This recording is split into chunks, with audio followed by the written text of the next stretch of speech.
joined here by Marine Winston Fiore, and you are on a smile trek, a literal smile trek. Let's back up a little bit and talk about the history.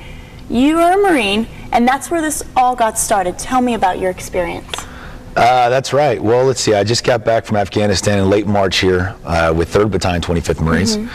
And I've been spending the last 2.5 months on a motorcycle road trip, actually, speaking at Rotary clubs and raising awareness and fundraising for the actual trek, which will kick off here in a couple days. I'll be flying to Singapore from Midland, and it's a 5,000-mile hike through Southeast Asia, year-long hike to raise money for the International Children's Surgical Foundation, which is a charity that provides free cleft palate surgeries in the developing world. So it's a good cause. And you were introduced to this by, you said, a surgeon that really gave up his career here in the States to do the same thing, to raise money and raise awareness about these children that just with a couple $100 can have a smile and a normal childhood like we all enjoy. Yeah, that's right. It's one of those causes where a relatively small amount of money, $240, $250, is all it takes to fund the surgery and a couple hours of a surgeon's time.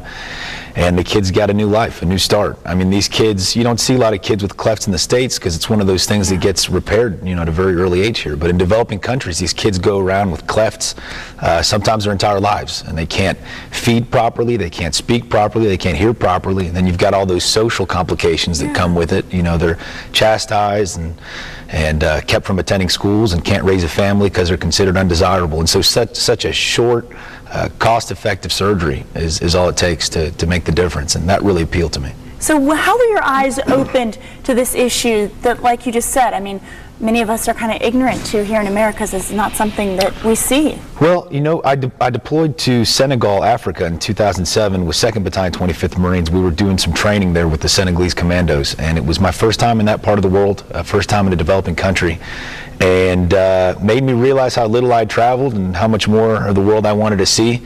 So I decided to spend a year walking in a part of the world I hadn't been to, but a lot of the poverty there was a real eye-opener for me. And so I decided that if I was going to spend a year walking, that I could tie in a good cause, something to help out. And clefts are just one of those things that hit really hard. I got back to the States and started doing some research, looking at different charities and different causes out there. And you know, clefts just kind of jumped out at me as, you know, one of those things where you get really tangible, concrete results for your money. They're very visible and they're very quick as far as once the surgery is funded and done. So you were just a normal boy from the Midwest. You became a Marine, and now I'm not normal. I'm not normal. That is very true. You're very extraordinary. And now you're on this smile trek, and you have your bag here. This is what you travel with. You said this is your house in a vest? This is my home. This has been my home for the last 2-3 months, and will continue to be my home for the next year.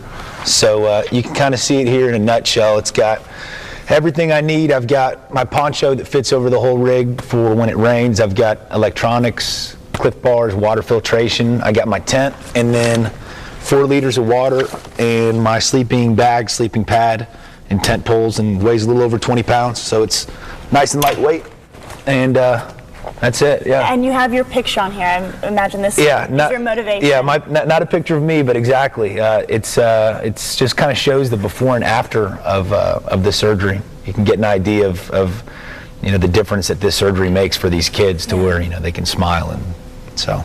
And this stop here in West Texas is your last stop before the big smile trek, right? Yeah, it's really an amazing story. I was on this road trip. I was driving through Midland. I was riding through Midland and crashed here for a night, and on my way to Dallas, which was going to be my next stop. And ended up staying with some Midlanders who were really excited about the project and enthusiastic, and they convinced me to return here on my way to Singapore.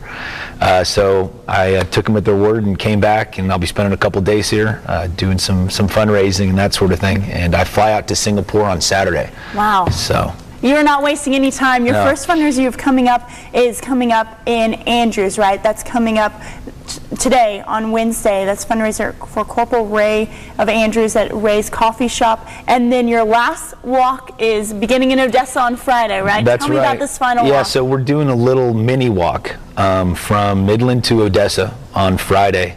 It'll kick off at around 11, 12 at the Staples parking lot there. And then we're going to have 3 tents along the way, kind of support tents with the Smile Trek banner. And so there'll be some giveaways. The second tent, the United Unflood services are going to be given free on-the-spot vehicle cleanings to anyone who gives a donation. Wow.